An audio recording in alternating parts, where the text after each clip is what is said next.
So vandag gaan ons twee traffic cones gaan steel.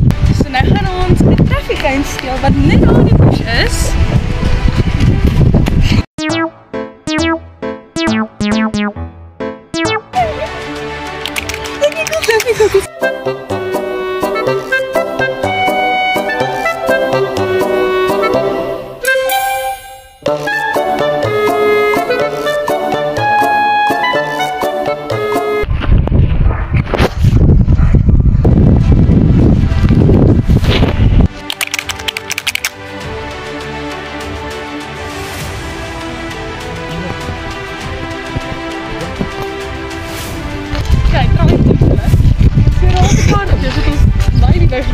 Want ons het geloop, jy sien dat kom ry, kom hy hier af, stop hy en laai klippe op, ons het die kou, ons gaan nou nog een gaan haal, ons is op pad om nog een gaan haal, ons het op grond gehad in die achterpaal, so ons het soos een 90% kans om gekidnapped te word, you know.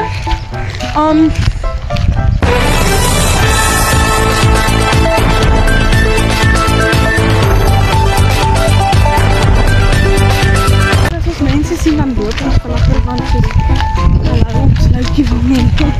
Dit gaan nie. Ek gaan die ander kant gaan haal, daar lê die een.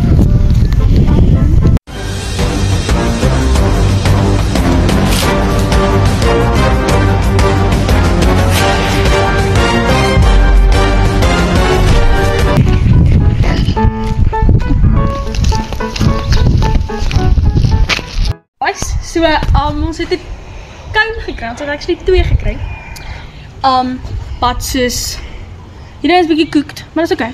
So die gaan beteken, joh, dit klink weird, dat ek my hare gaan weer met was, want ek het hierdie ding op my kop gehad, so ek het 3 keer 360.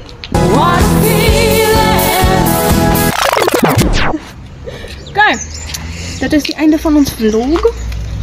Dankie dat julle gekyk het. Stay tuned.